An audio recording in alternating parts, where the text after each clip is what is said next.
Thank you for attending today and welcome to this meeting of the Economic Development, Skills and Culture Policy Committee. The meeting today is open to the public and will be webcast, and the recording will be made available for people to view later on.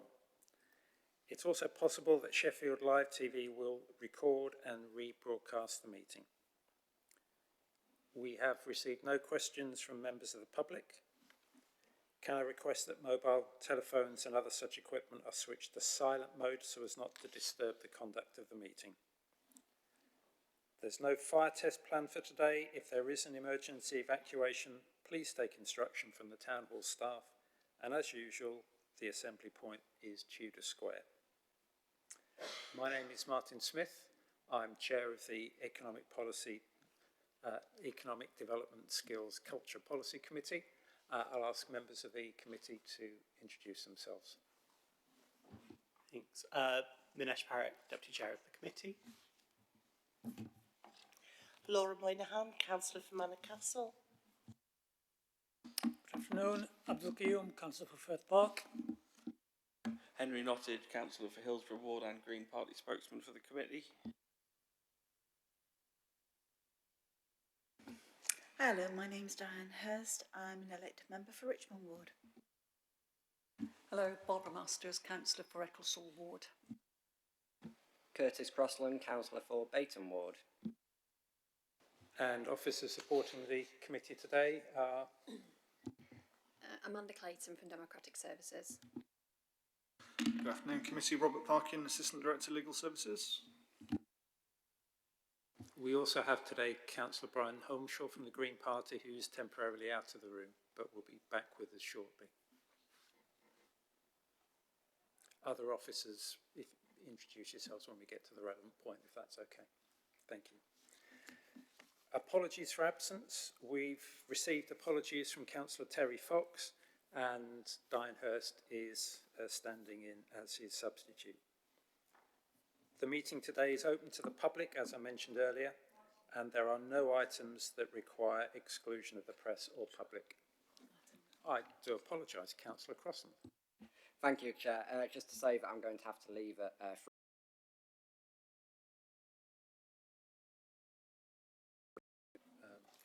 we have a short agenda today, so there's a chance we may be finished by then. Thank you. Declarations of interest. Do any members wish to declare an interest in any items of business we have on the agenda today? That's a no. Thank you very much. Minutes of the previous meeting. Members, we have the minutes in front of us of the meetings on 21st February 2024. Can we accept those as a true record? I'm not seeing any no's, so yes, we've accepted those. Item 5, public questions and petitions. As I said previously, we don't have any today. And similarly, we've received no question from members. Which moves us swiftly on to our work programme. I believe, Amanda, you're going to take us through that. Thank you, Chair. I have nothing further to add, but Diana would like to run you through the amendments and additions. Over to you, Diana. Thanks, Martin. I'm Diana Buckley. I'm the Director of Economy, Skills and Culture. I just want to take members through the new and amended items on the work programme. So, as you'll see an update today on the Employment and Skills Strategy, we've programmed in the final sign-off of that strategy in September. At the last meeting, you signed off a climate statement for this committee and asked for an update, so we've scheduled that in for September as well. We've previously taken an annual report on social value, and you asked for this to come back with some further policy developments, so you'll see that scheduled. We also, in December last year, looked at the Race Equality Commission actions and how this committee was delivering against those actions. So I've programmed in an annual report and progress on that for December as well to give an annual update. Chair, today, tramlines was due to be on the agenda on the work plan last time. However, we had to wait for the decision to be made by Charity Subcommittee, which it did so on the 4th of March. So we've suggested in the work plan that a further report for June is programmed to look at the implications of that decision, and have invited Ruth Bell to talk about the decision that was taken at CPL to inform members today. The only other item on the work plan is the LGBTQ quarter, which again, last time you asked us to make sure we can schedule. We've scheduled that for September now and committed to a joint briefing to shape that item with TRC and EDS. I'll hand over to Ruth now to talk about the CPL decision, if that's okay, Chair. Absolutely fine. Just before we do that, do any members have anything else they wish to propose for next year's work plan? Okay, no problem. So over to you, Ruth. Thank you, Chair. I'm Ruth Bell, I'm Head of Parks and Countryside. So I'm happy to come and give a brief update as to what's happened regarding the tramlines decision since it was last discussed here at committee.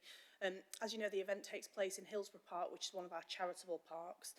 So because of that, the decision as to whether to agree to continue hosting tramlines was taken at the Charity Trustee Subcommittee. And as Diana mentioned, that happened on the 4th of March. A report was presented to committee that went through, in particular, what had changed following the event last year, which obviously you'll all recall severely damaged the park due to the extreme weather that was experienced. It discussed in a closed appendix the proposed fee structure, which set out a 5-year plan of payments from tramlines to the charity for use of the park. And also set out a commitment that some of that fee, a £10,000 amount of that fee, be spent in the park on non-standard maintenance so that the residents of Hillsborough Park and wider people who visit the park from across the city can hopefully see a positive impact of the festival. The committee did agree with the recommendations. I'm just going to read those out to you if that's okay, so that you can hear exactly what was asked for and was approved in the meeting. The Charity Trustee Subcommittee was asked to agree that the hosting of the Tramlines Festival in Hillsborough Park represented a positive and beneficial use of the park, bearing in mind the Hillsborough Park charity objectives. Approve the licence agreement heads of terms, which were set out in the report. Approve the income to the charity that was set out in the fee schedule that was in a closed appendix on the basis that it represented and supported positive and beneficial use of Hillsborough Park, having regard to the charity objectives, and that it would benefit the Hillsborough Park charity, and also agree that that £10,000 amount of the annual fee would be used to improve, replace or install equipment or facilities to improve the park for the benefit of park users, which would not otherwise have been possible using the council's revenue grant to the Hillsborough Park charity. Happy to take any questions. Thank you. Yes, open to questions. Just a reminder, guys, that we've got our main discussion coming up in June, so if we can keep questions brief and obviously avoiding the closed appendix material.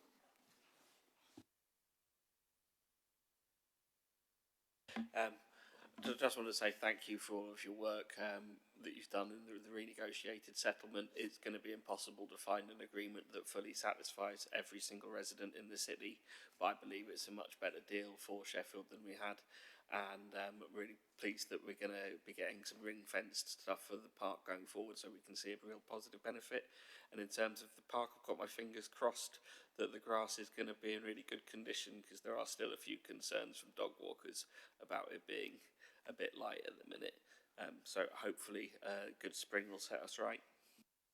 I'll just come back on that if that's okay. I think the £10,000 is really important, because it with diminishing budgets, it's really easy that these kind of events that people can't see the benefit of it, and that's something that it is important that they can see.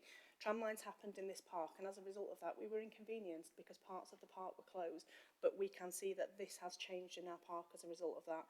And on the other matter, if everyone could keep everything crossed that it just stops raining, because we need a little bit of dry weather for things to improve, not exclusively in Hillsborough Park, but across the city, actually. Thank you. I'm not seeing anybody else indicating. Oh, I'm sorry, Diane, I didn't see you. No, that's okay, Chair, thank you. Very, very brief. Will this report recommendation would also be shared with Community Parks and Leisure, because there's a lot of transference, cross-transference, isn't there? And I know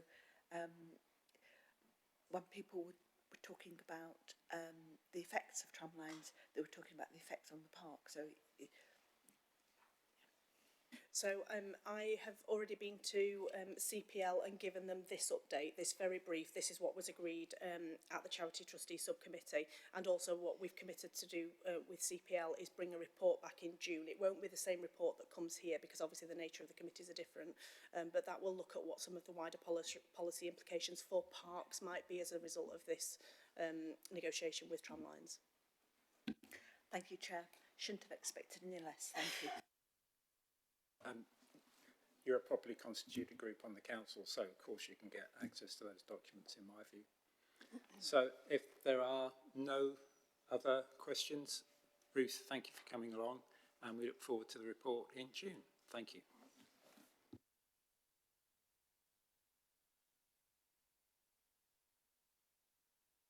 Next item on the agenda is sorry, I didn't see you, Minesh. I'm having a bad day today. Sorry, Martin, it's not a new addition for the work programme, so I didn't mention it earlier, but I just wanted to bring up, so in full council, the budget amendment proposed £3 million for a green investment fund. I think it was mentioned in the debate that that could look at supporting current infrastructure projects, including the energy efficiency project for community buildings and also for small businesses, the low carbon project that we mentioned. I think not something for an additional agenda item in the work programme, but I think it is worth this committee investigating how those funds can be used to support existing projects in our portfolio area and how we can deliver more at scale with that funding. Thank you, Councillor. We'll look into that and we'll make the connections with our existing programmes, particularly as they're time limited. Thanks. Yes, and just to build on that, I think it would be good to make sure that we get an update on having launched that grant scheme, what the uptake was, what the results, what's been delivered. That would be very helpful. Thank you for the reminder, Minesh. Looking around the room to see if I've forgotten anything else. So the next item is we have a report on the budget monitoring situation from Jane Wilby. Over to you, Jane. Thank you, Chair. I'm Jane Wilby, Head of Accounting. The paper that you've got gives you an update of the Q3 budget monitoring position for 23-24 for the General Fund. The full paper went to the Finance Committee on Monday, so this is an abridged version with some the committee-specific budgets included in that. So it's just important to take you through the headlines for overall context of where we are for the Council and awareness. So I'll take you through some of the key points that I've pulled out. At Q3, the Council's forecasting an overspend in the General Fund of 16.7 million against a net revenue budget of 493 million, which is a variance of 3.4%. Between the quarters, in Q2, we reported an overspend of 17.4 million, so there's been an improvement of 700,000 between Q2 and Q3, but there was a large adverse movement in education, children and families of 2.3 million, which was due to increased placement costs and also a risk around income at Aldine House, which is our in-house provision, and also an additional £500,000 for home-to-school transport for SEN pupils. So the increases in overspends were offset by additional income that we had in adult social care, some underspends in budgets in youth services, improvements in commercial property and further interest income on our cash investments. The three main areas of overspend for the Council, which is consistent that we've seen throughout the year, is adult social care, children's social care and homelessness. Adults are continuing to be challenged by increasing demand and an inflating cost base and uncertainty about future funding streams from government. In children's, we have challenges from the increasing placement costs and limited supply, shortage of foster carers and rising home-to-school transport provision costs. The homelessness situation has come about due to the increased use of temporary accommodation alongside a shortage of affordable housing in the city, the use of bed and breakfast accommodation and the subsidy loss the Council incurs as a result of that. The increase in homelessness is at the highest level it's been nationally for 20 years. The Economic Development and Skills Committee, however, the budgets are forecast to balance against a net revenue budget of 11.1 million, which does demonstrate excellent financial management. So, you know, underneath all that, acknowledging the work behind the scenes, and Diana and the team do go into great depth and detail to make sure that they do look after the budgets really, really well. So I think there's an acknowledgement from the team for that. It also notes the 4 budget implementation plans that were in place for this year are due to be balanced and delivered. The overall 47 million saving plans for the Council are currently on track to deliver 77%, which is a big improvement on our 22-23 rate of delivery, which was at 65%. And I think that demonstrates the robustness in the plans that are coming forward as we sort of move forward with the setting the budget to make sure that these budget improvement plans are deliverable. There is, however, an underlying pressure of 28.5 million that we are noting in the accounts which need to be addressed. Some of this has been offset this year through grants or provisions that we've drawn down to provide some relief, but we do need to address the key areas of overspend that span adults, children's and homelessness. The issues in Sheffield are national issues and they're affecting councils across the country, and I think some people might have watched the Panorama programme on Monday night, which really did kind of bring to life all the problems that we're facing in Sheffield. It's not unique to us.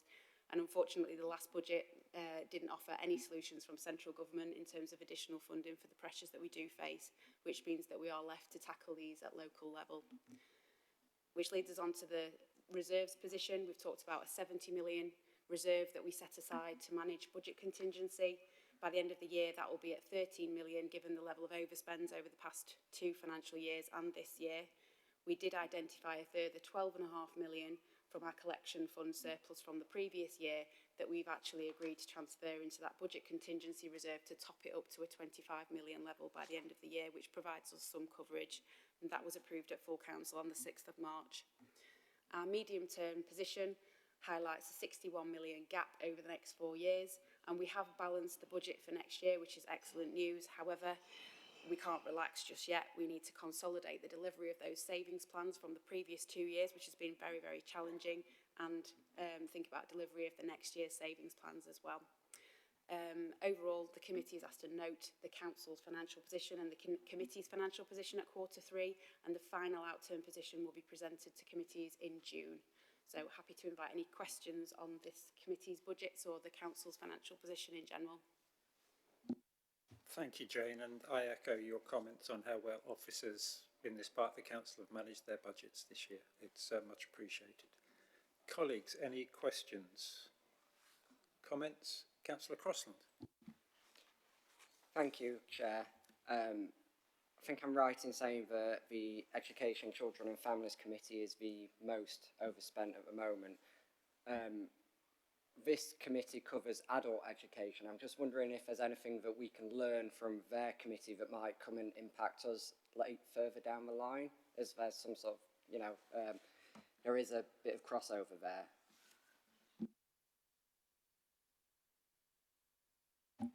I suppose in terms of the adults' delivery plan of their savings, I can comment on that, and they've really kept close to those savings in terms of the adult education piece. I'm not really well placed to comment on that, I'm afraid. I don't know whether Diana can offer any sort of commentary on that. I think a lot of that budget is externally funded through AEB and other kind of income sources, but it would be okay to ask for an update from the savings that they're making in that committee here, I think, to be able to understand that a little bit more and look at the horizon scanning, because there might be downward pressures. That you're right. So yeah, I understand the question. Don't know the answers right now, but I think we could take that away. Councillor Moynihan. It's a comment, if that's okay. I just want to say how pleased I was that during the budget process it was recognised how well we do manage the budget, but also how much we deliver in terms of bringing funding into this city, and recognise that if we'd had a cut in our budget, it would have impacted more than that amount, probably 10 times more than that amount in terms of funding for activities and events. And I think going forward, we need to realise that if there are opportunities to attract further funding, or there are underspends in some areas, that we do look to maximise what we can achieve with very little funding. Do you guys want to make any comments on that? Just thank you for that comment. And although there is an awful lot of leverage on our cash limit that we get in terms of external funding that's shown in the report, I probably do just want to add that there are risks to that as well, and that the Shared Prosperity Fund that's replaced European funding comes to an end at March 25, and because a lot of our services are so reliant on external funding, that does create some vulnerability. So just wanting to highlight that to this committee. I know you're already aware because we've discussed it before, but I think that is the missing element of some of these financial reports, that when you're so reliant on grant funding, that does have some impacts as well. However we are looking at, we can mitigate that. Yes, I'll echo Councillor Moynihan's comments. I mean, economic development, I mean, it's a very forward-facing agenda that we've got. So we've got to keep a look out into the future. Councillor Masters, you were indicating? Yeah, thank you, Chair. It's really going back to what Councillor Crosland said about are there going to be issues in the future, because it's been bothering me, the increase in the SEND pupils and the transport that's associated with that. And they are going to need support through our programme at some stage. A certain number, I just wasn't too sure about where we take over any of these responsibilities. So it would be really useful to actually have some more understanding of that. Thank you. I might come in there. My understanding is that for young people with an SEN, that they come, it's up to the age and including 24, comes within the remit of the Education Committee. That's, as I understand it. I'm seeing a couple of nods around the room, so we can clarify that if you need it, Barbara. Yeah, no, that's great, because it was at the back of my mind, but it was a worry because I don't always get the crossovers right. Thank you. That's good. If there's nothing else, colleagues, we have a recommendation to note the updated information and management actions in the 2023-24 revenue budget outturn as described in this report. So are we happy to note that? That's unanimous. Thank you very much, and thank you very much for coming, Jane.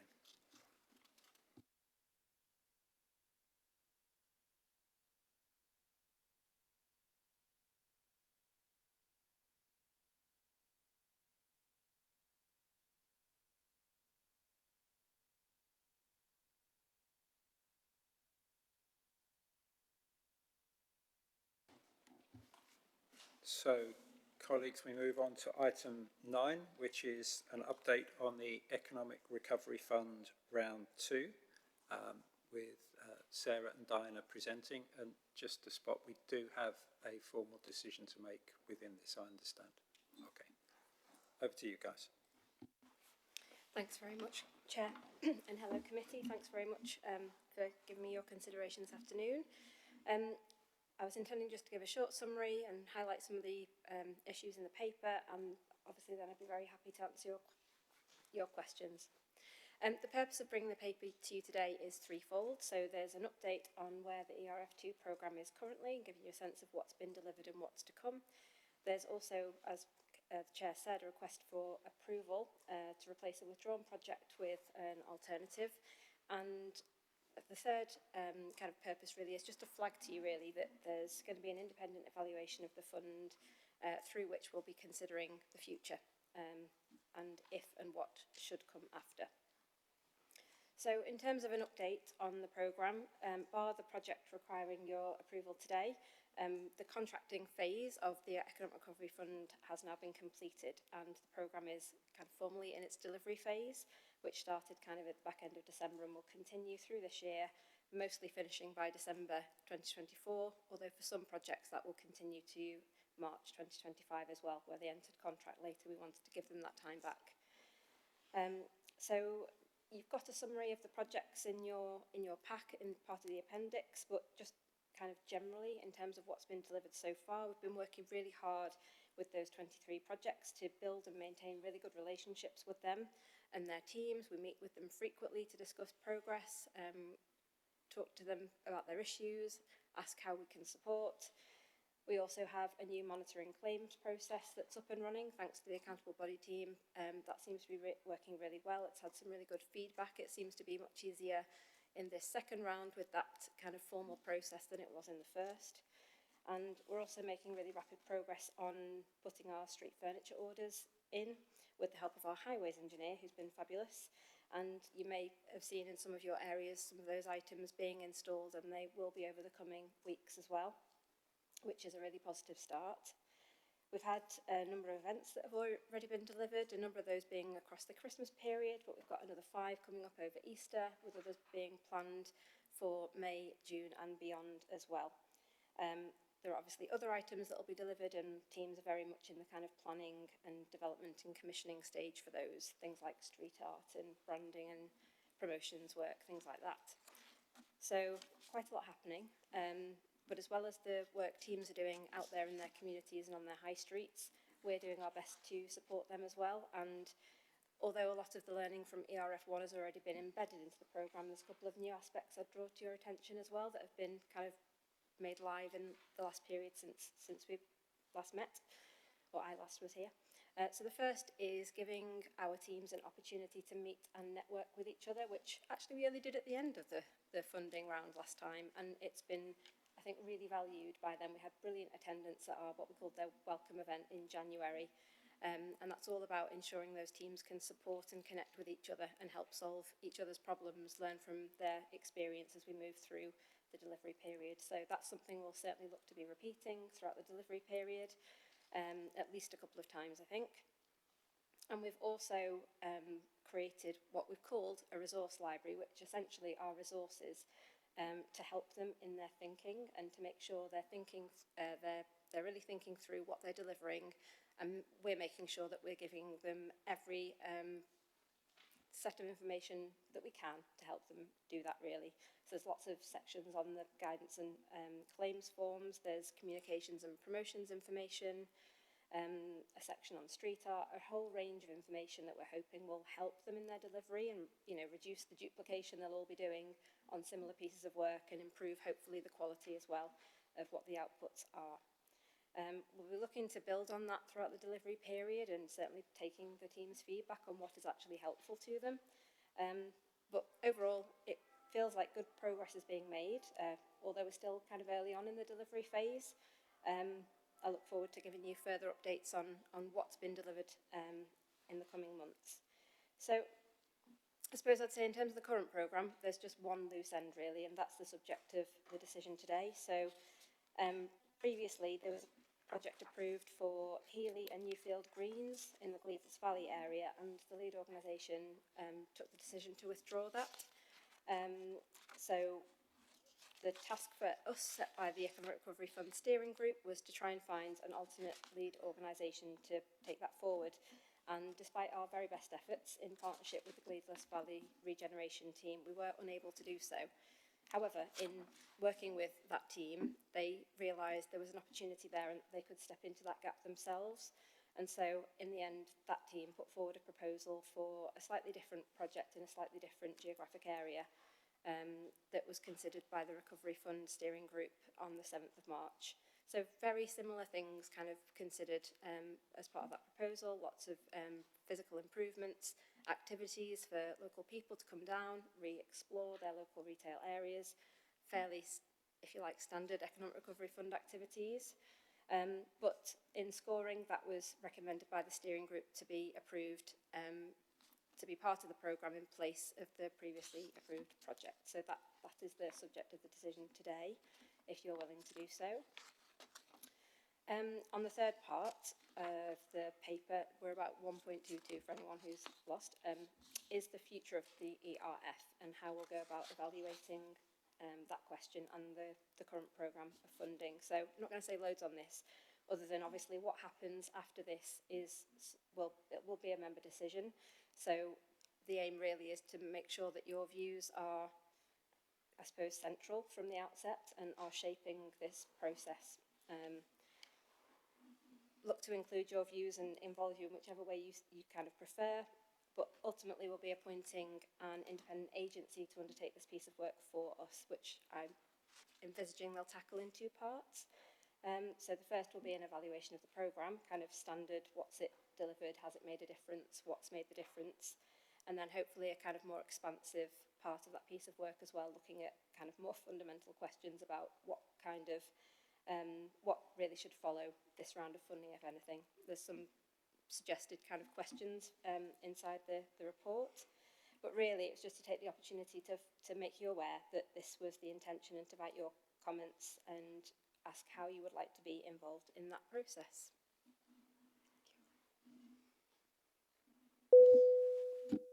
Thank you, Sarah. A very thorough report as usual. Thank you very much. So I have Laura, Diane. End of term. Over to you, Diane. I'm not precious. You could have gone first, Laura. Thank you, Chair. It's just a question. I'm glad you're doing a formal review of the economic refund and economic recovery fund and the benefits that have come out of that. But it's about, you know, the formal recovery aspects, but also there's been the opportunity during this, because the parameters have been fairly flexible and loose, to have some softer outcomes, like, you know, people feel safer going down to their shops, or people think it's more attractive and a better place to be. And I just wondered how, you know, if that was one of the measures that you were looking at. And also you talked about working together and sharing good practice and information. And have you any informal plans to take that on, going and learn those lessons and carry that on in the future, so that, you know, whatever happens with money, you get that networking and those benefits from that. Thank you. Thank you, Councillor. So yes, absolutely. The evaluation of the first round of funding kind of concluded that it was really hard to draw kind of economic lessons from this kind of piece of work, and actually what they looked at was the social value, and something that came out really strongly and influenced the objectives of this second round of funding was exactly what you're talking about. So literally the purpose of the fund changed as a result of learning that, and that's something we'll definitely look to evaluate in the second round as well. So thank you for that. And in terms of in terms of using the learning, we're certainly working with the local area committees who are doing lots of this kind of work in lots of different ways. And I know they're working on kind of some advice and guidance sheets and kind of sharing information and learning from each other on that too. So that's how I'm doing that. Diana may have another comment. Thank you for that. Next I've got Laura. I hope the evaluation will include talking to local community, very much so, because it's really important to get down to their views of it. And I don't just mean existing community groups, but people who use those facilities. And the other point I want to make is it really has improved the sense of place. What I'd be interested to know particularly is, yes, I know around Harbour Avenue and Manor Park Centre, around the Christmas lights, etc., there was increased footfall, but I'm not sure there was increased turnover of those businesses. So the difference between footfall and turnover, and that might inform what we do in future and where this sits. Because it really is, it feels like it's a sense of community, a sense of place, bringing people together. But what are the economic benefits is what I'd like to know. Because in some of these areas, people haven't got money to, you know, they can't buy more because they haven't got anything. Just to come in on that, I think I was going to raise the cost of living crisis on the back of COVID is really what's behind some of the actions that we're trying to take in the Economic Recovery Fund. And there is a real focus on social value here, because from an economic perspective, as we're often focusing on local people and local events, it's the same Sheffield pound, so you spend it one place and you don't spend it another. So that's where I think the ERF programme, you look at it in the round with the rest of the portfolio of the work that we do that is about bringing visitors or putting on events that bring people into the city, who then may go and explore and spend money in those local areas as well. Kind of connects to a bit of what we were saying about tram lines.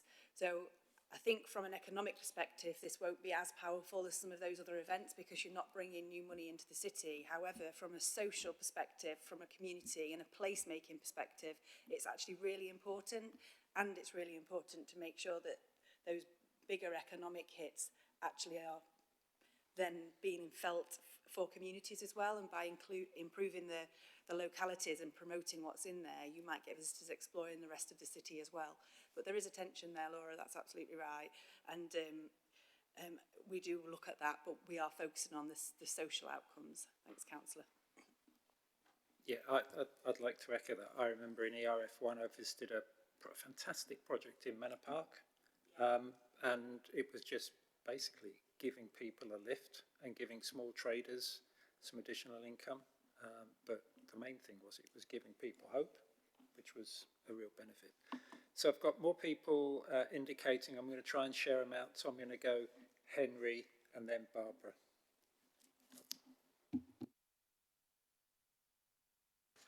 Thank you, Chair. Three things covering the ERF update, Healy, and then the future. In terms of ERF programme, it's been a real honour to be involved with it through the committee and the steering programme. You've done, or the steering group, you've done absolutely fantastic stuff. And for a lot of the projects with what would be considered a relatively small amount of investment from the public purse. So I just wanted to thank yourself and all the other officers involved. Going and seeing the outcome from ERF1 was a delight, and I'm really looking forward to seeing what's happened with ERF2. In terms of Healy, it's really good that something's come out after Healy Development Trust withdrew, because there was great concern that that was going to get left on the table and nothing was going to happen. And the synergy with where it fits into the Gleaders Valley master plan is really good, because those shopping precincts weren't part of the master plan, and with the regenerated housing, the people need some good facilities that are welcoming and accessible. My question about Healy is, one, because of the geographical area of the GVRT, the shops at Healy Green were taken out of the original project. If there's an underspend from ERF2 projects not using their contingency, would it be possible to have some work done there via the relevant local area committee? And then in terms of the future, really excited to see what we can do to take the best bits of ERF and really not roll them into ERF4 or 3 and then 4 and then 5, but embed it into the way the council works, because it has been so transformative and so sort of powerful. Thanks, Councillor. We would, of course, look at any extensions. We can't commit today to the underspend being spent in that way, because we'll have to go through a formal process with the steering group, but absolutely we could look at that as one of the options when we're looking at the contingency if it isn't spent.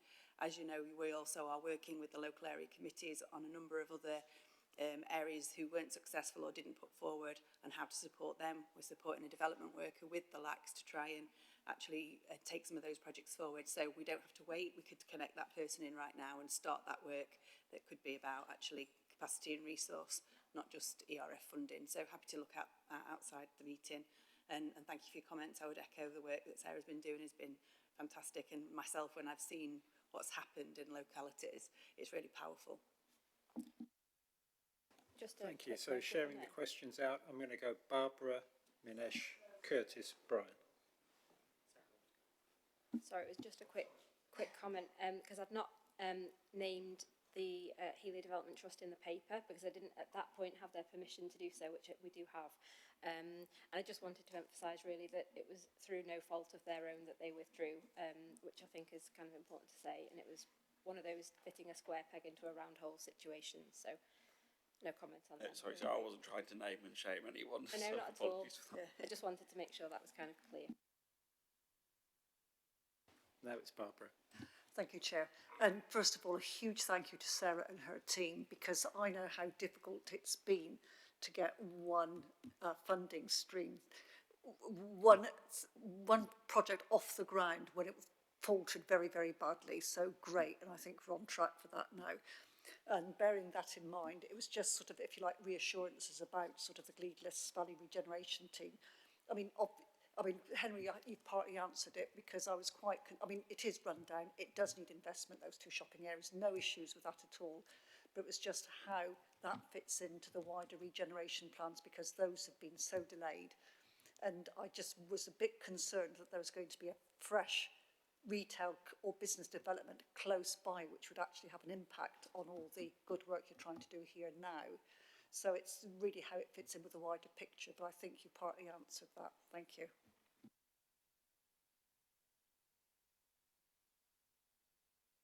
It was really Sarah because she's got a different overview.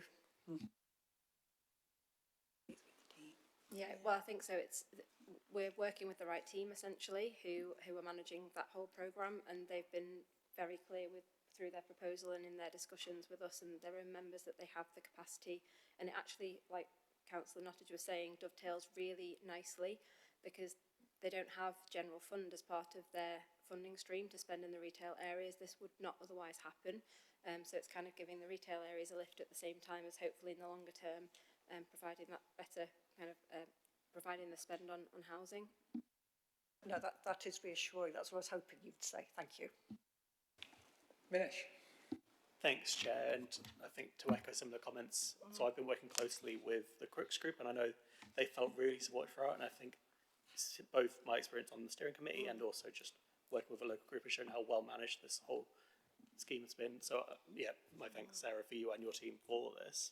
I think I wanted to bring in the local perspective as well, because just on 1.20, it just throws in that there's plan for 42 new business network developments as a result of this fund, and I think it's worth us, like, that is really impressive. I think it's worth us thinking through what that actually means, because in Crooks we now have businesses working together for the first time. They're linked up with the Crooks Forum, they're meeting regularly. Local councillors are attending all of their regular meetings. They're linked into community safety officers, they're linked into the LAC. That's a brand new network of independent businesses that want to work together after the future of this scheme. They're already looking at future funds they can access. They're already talking to the cooperative and exploring other avenues to continue this work. They've had local businesses find more money to enhance different projects as well, and we've also supported the projects with the water part. I think if that's happening 42 times across the city, that's really powerful. It's something that isn't shown by the numbers, but I think it's worth us bringing that through. We're seeing that longevity of work coming from what's comparatively a small amount of investment all across the city. I think just wanted to touch as well on that, dichotomy between social value and economic value. In Crooks, we're really seeing, a new network of independent businesses. That's social value, social impact, but it's going to have longer term impacts. The number of events they're planning already, the makers markets or festivals where they're bringing new traders into the area. I think we need to break down that dichotomy of things are just social value, but that has a long-term economic impact as well. So yeah, again, really thank you for your work on this, and I can see how great it is on a local level as well. I wanted to bring that into the mix. Thank you, that's really kind comments. I really appreciate those, thank you. And I'll be passing them back to the team that I obviously work with as well, who are working really hard to make this a success for all of the teams out there. I would say that that's a really helpful comment actually, Councillor, and I'll work that into the specification for the evaluation. I think that question around legacy and the traders continuing to work together is an important one. Sorry, I just want to say, not to take away from anything that Sarah and the team are doing, because it's impressive work, but actually the power of this is that the communities are doing it for themselves. They've produced what they want to do, they're delivering it themselves. Sarah's moving heaven and earth to make sure the council and other kind of stakeholders support where we can, but credit to the communities. And I think that's where the social value and the sustainability of this really comes in, that now they're owning their collaborations and the placemaking in their area. If I can just come in, I'd really echo that as well, because the Crooks scheme has just started delivering on the ground this past month, and seeing the community response to, for example, planters on streets, which compared to a year ago in Crooks with the active neighbourhood was very poor, when it's from a business-led effort and when it's much more colourful, I will add, the effort has been entirely different, like the response has been entirely different, and I think that's because it's community-led, business-led, and maybe it's something for us to learn as the council of how we will operate in separate spheres, particularly in transport. But yeah, it's been really great to see the community response to this community project. I think it speaks to that. Okay, if there's nothing else there, I think Councillor Crossan, you're next on our list, and then we'll go to Brian Holmeshaw, and then Councillor Khayum. Thank you, Chair. Thank you for the report. It's really good to see the ERF2 project being so successful. I think I was particularly happy to hear about the networking and things that we've learned from that, because it's those intangible benefits that are so hard to put in a report where we focus so much on numbers. But I think that businesses across the city will learn a lot from each other in those conversations. I think that's a really valuable part that's hard to put into numbers. I am, however, a little bit frustrated with the Gleegless Valley plan, because it feels like I've got some friends who live over there and they've just said that they heard about it and that it's just been kicked around for years with little to no progress. So I suppose my question is about overview, because as housing have dragged their feet on this for so long, I want to ensure that this as ERF money will still, that we as a committee will still have an overview of it so we can actually make sure that it is delivered. Thank you, Councillor. We'll just note the difference in scale to the ERF programme to the whole of the Gleegless Valley Master Plan is quite a huge difference there, and the complexity that comes with scale sometimes is different as well. So I'll just speak on the ERF element. We are confident that we can deliver on that in the timescales set out as part of the steering group that looked over the project management and the delivery timescales on that. That was one of the key elements that were looked at. Our team will be supporting as we would any other area. So from an ERF perspective, yes, you guys will still be in charge and getting updates on that and be able to drive delivery, and we will ensure that the ERF element is delivered on to time and as promised. So thanks. Councillor Humshaw.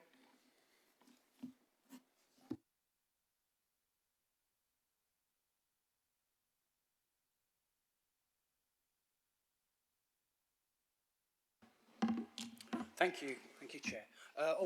And I must apologise for earlier, late arrival. There was an IT issue, access issue, which I was trying to thrash out before attending. So my question is about an opportunity here, which is mentioned in 4.51, page 51 into 52, which is to do with climate implications and opportunities as well. So what is mentioned in there is consideration of use of resources at events. So what I was wondering was how that is going to operate. So how, nuts and bolts wise, are you going to be able to, for example, avoid single use of plastics, but also to encourage active travel? Single-use plastics is a difficult, thorny issue. So who would you be working with on that? Local communities? For active travel, is there a potential there for the use of mobile bike racks for events that are moved into place to accommodate increased use of cycling, like we do at some of our markets already? So it's those two issues. I wondered whether you had any thoughts on those. Thanks, Councillor. Really good questions. So a couple of ways I'll answer that. The first is that the teams themselves made some of these commitments to the removal of single-use plastic at events and encouraging active travel. It's something that lots of our teams are really passionate about. There's quite a kind of strand, if you like, of green thinking in some of our projects. They're really interested in this stuff. So a lot of these ideas have come from them. And they will be looking at the right suppliers and the right ways of doing it. But we will also be supporting them to do that, and anyone who's struggling, we will help. So I'm not an expert in this, but I've got tomorrow actually a conversation with some events specialists who we want to put in place as consultants to support all of our teams deliver events in the right way. And so I'll be asking them about their experience of that, and we'll also be putting in place some training on sustainability for our teams as well. And again, getting that expertise, whether it's from our internal team or commissioned, to make sure we give them the right advice to do it. It was also scored as part of the original applications. It was one of the considerations when we were scoring them. And finally, Councillor Khayum. Thank you, Chair.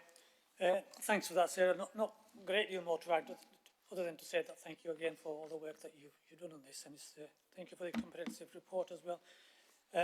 similar to what Manisha said about Crooks, I've seen, tremendous improvements around some of the projects that were, funded in Firth Park, and,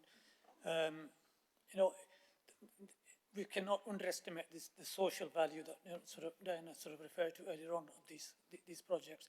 I've certainly seen, businesses being more organised and come together and, provide for themselves a platform to engage, and then obviously it mushrooms from there, and they're doing all sorts of other things now which they weren't doing before, now that they've got, a cohesive way of going forward in terms of business. So lots of offshoot benefits, particularly. My small question is around equality implications. You've identified a number of risks in your report that still, you say, still remain, and then you've actually, you've also put an action plan together to mitigate, some of these risks. This is on page 49. I'm just wondering how effective that action plan is likely to be, because I think inclusivity is absolutely key around projects like this, particularly in areas where we have, a number of different communities that are live together. So I'm just wondering what kind of work will be done to ensure that this plan is actually effectively implemented to maximise inclusivity and equalities. Thank you. Thanks, Councillor. Again, really good question. And as Diana said before, that aspect was part of the application. So again, teams were asked to come forward with their views on how their project could be delivered in an inclusive way. But we'll be following up with them on that as well. We did have a conversation with the Equalities team as to whether we should deliver some bespoke specific training to our projects on how to run your project in an inclusive way. And actually, through the discussion we had, we thought it would be better delivered as part of just embedding it in everything they're doing. So again, when we talk to the event specialist, we'll talk about accessibility. Our communication specialist delivered training on how to make communications accessible and inclusive. We've constantly, throughout the application and since, been talking to our business teams as to how they can deliver their projects in an inclusive way, including on where they're meeting. So, it cropped up really early on in the process that some businesses couldn't attend meetings because they were held in places that served alcohol. So wherever we've spotted those kind of issues, we've encouraged people to respond, and largely teams have really wanted, again, to work in an inclusive way and have responded well to that. So I think it's just going to be an ongoing discussion. So every time we're meeting our teams at those monthly kind of catch-up meetings, we'll be picking these issues up with them, I think, and certainly monitoring what they've already committed to doing as part of that.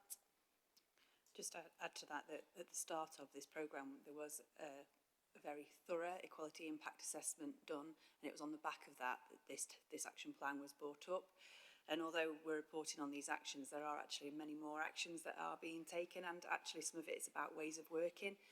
But at the crux of it, I think working with the community, who then broker conversations and bring in the community, is absolutely critical. So at all times we're looking to work with community partners, listen to them, try and support them. Again, it's back to that point of it's being led by communities, which is really helping in terms of that ability to engage, and in the equality and diversity elements of what we're delivering, that people feel like they can have their say and it's a space that they can come and join. So I think the action plan shows some of the main risks from the equality impact assessment, but actually there's a much more informal ways of working that could be added to that, and we'll be picking up in the evaluation as well. Thank you. Laura. I'm just thinking, I really like how the culture, as you said, the ways of working with this are excellent, and it should be a model of best practice for other council services. And I think we should put it forward for a case study, because we've got the Evolve report that talks about citizen engagement, and this is exactly what it's saying, that we empower citizens to engage, and sometimes we allow them to deliver services themselves. And I think we're looking to change culture within some areas of the council. This would be a good case study for a positive culture change of how we deliver them. Thank you, Laura. I'll just add my comment now, which is kind of follows on from that. If you look at Appendix 1, I made it 23 separate projects of varying sizes with a whole range of activities right across the city. As well as what you said, Laura, it's exactly the kind of thing that the council should be doing to support economic activity. I was going to say grassroots level, and I don't mean that in a demeaning way. That is, you know, really what it's about. So yeah, I'd support that idea. Maybe we can leave that with you to think about. And I'd take it back into the governance committee as well. That's not bad. Yeah, it's a great idea.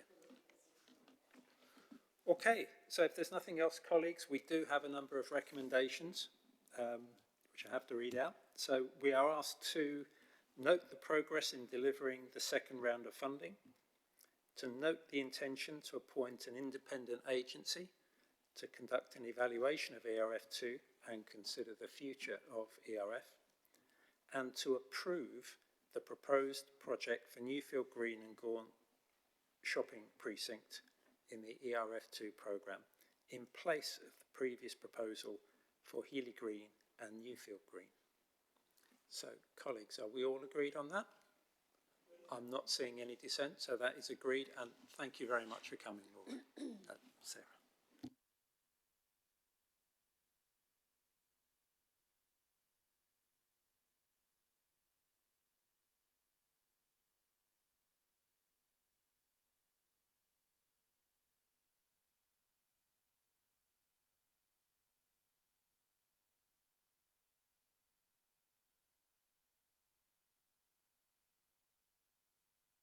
So welcome, Laura. You've got something for us on the employment and skills strategy. So over to you. Thanks, Martin. Hello, everybody. So this is an update note following the decision last March for you to ask us to go ahead with the employment and skills strategy for Sheffield. So the update is that we're delighted to say we're ready to launch the work on the skills strategy. Now this will be an important piece of work and document for the city and the City Council. You asked for us to appoint an advisory board, a governance board in Sheffield to advise the committee, and that has been appointed with main stakeholders in the sector within Sheffield. They have commissioned CADA Consulting and EcosGen as a supplier to support you and us with developing the strategy. There has been a bit of a delay on time, and that was because we wanted to align with the regional skills strategy, which you were updated on in the December committee and was published last week.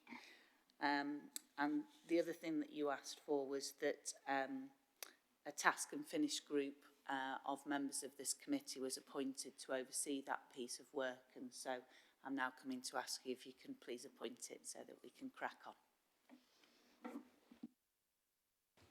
Short and sweet. Just for clarity, there has been some discussion with all of the groups. So the proposal for the task and finish group is the spokesperson or their nominated deputy from each of the 4 groups on the committee. Councillor Masters. Thank you, Chair. It was just looking through the document produced, and I just want reassurance, if you like. Page 5 at the top, it says active engagement and consultation with a broad range of stakeholders.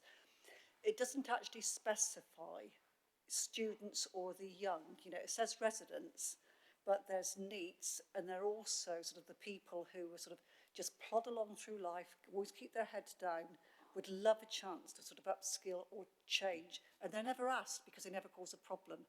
So I'd like to think that sort of where it says residents, it includes sort of the younger element, whether they're in education, prepared to engage, or just have never had their voice, their opinions asked for. That's the main thing. Thank you. Yes, thanks, Councillor. I remember when I brought the themes for the employment and skills strategy consideration to put in the commission that you brought this up. in terms of making sure that there was a theme that focused on the people that you're talking about, and that was inserted into the commission. And certainly the idea with the consultation, while we're just, you know, we've had the first meeting with the consultants and we've asked some questions and they're coming back to us with some plans, but certainly the idea is to consult with a cross-section of residents that represent all of the different groups, of which there are obviously many. Thank you, Chair. Just following on from that, Laura, I was wondering what the industry representatives on the advisory board were. There aren't industry representatives other than the Chamber of Commerce. The idea is that the industry representatives will be consulted as part of the piece of work that is being done. And specifically, we want some real sector focuses for this. So there are some sectors that are obviously very important to the city.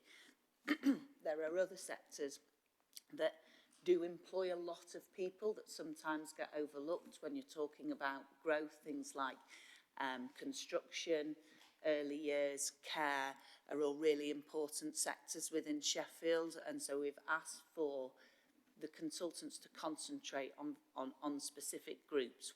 We've obviously got the city goals, we've got the council plan, we've got the regional skills strategy. So whilst we do want the document to be visionary and ambitious, we actually want some specific meat on some bones in terms of specific sectors and specific cohorts and pieces and specific pieces of work, essentially. If that answers your question. Yeah, brilliantly. We've got one of the country's largest providers of insulation are based in Sheffield, and they're a born and bred Sheffield company. It'd be really good to see them at the table because it's a pivotal time for that industry in terms of the retrofitting challenge. And certainly that's specifically noted as a separate theme that we want to look at some of those sectors, like the opportunities that will be presented by the Journey to Net Zero. Councillor Holmeshaw.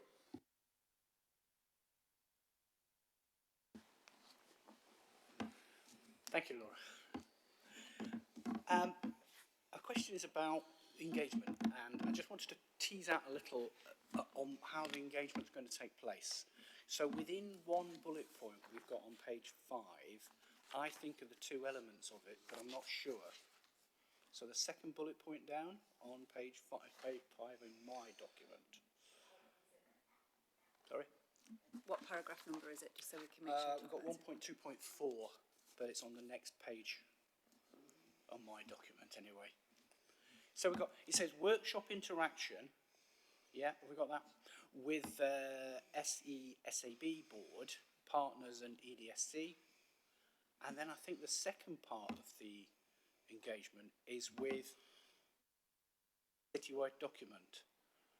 But I'm not entirely sure, because initially it says there's a two-stage process, and I'm trying to understand what are those two stages. From an engagement perspective, the two stages are engaging up front with kind of open questions. What do you want from this document? How do you see it? Then we go away, do some work, and go back in the second stage, which is more consultative. Sometimes we just show our workings at the end, and ask people to get on board. But so the two-stage approach makes sure you get people bought in the first stages as well. So I will be clear on this, that there actually has been a lot of engagement in the past, and that's led then not to like a developed strategy. So I feel like a few times, we've been out once before, Simca have been out probably 2 times before to go out and speak to people about what they want to see in an employment skills strategy. We've got the regional one now. So we are going to focus more on getting some ideas, getting some things in the roadmap and testing them with people and asking them more action-focused things. What do you think needs to happen? So there's 2 stages of consultation. One is around doing that earlier on, and then one is going back to them with ideas and just making sure the balance of that is right. Does that make sense? So from what I understand, you're going to create some concrete actions that you would like to take place, and there will be engagement over that, because there's this thing which I see as, well, I call it death by consultation, and it sounds like you've had a lot before. What needs to happen is something a bit more focused and actually engagement rather than a broad consultation. Is that right? That's totally right, yes, and that's focused engagement is probably a really good terminology for it. So we want to go with them with detailed questions, really good ideas, having done some work with ourselves, not what would you like from a skills strategy, what's important to you in terms of employment. I think we've got quite a lot of those answers in the past, so we want to go to people and say, we've heard you say this, this is how we think we could do it. Do you have any further ideas? What do you think to these ideas? Getting down into the action planning much quicker than usually in these processes. So, thank you very much. Colleagues, we have a number of recommendations in front of us. We're being asked to note the appointment of Carter Research and EcosGen to develop the employment and skills strategy for Sheffield. We're being asked to note the revised project timeline, the pledged outcomes and milestones, confirming the composition of the member task and finish group. It says here, and elects the chair. That will be for them to do at their first meeting. And we're asked to approve the suggested checkpoints for direct engagement with the task and finish group and review.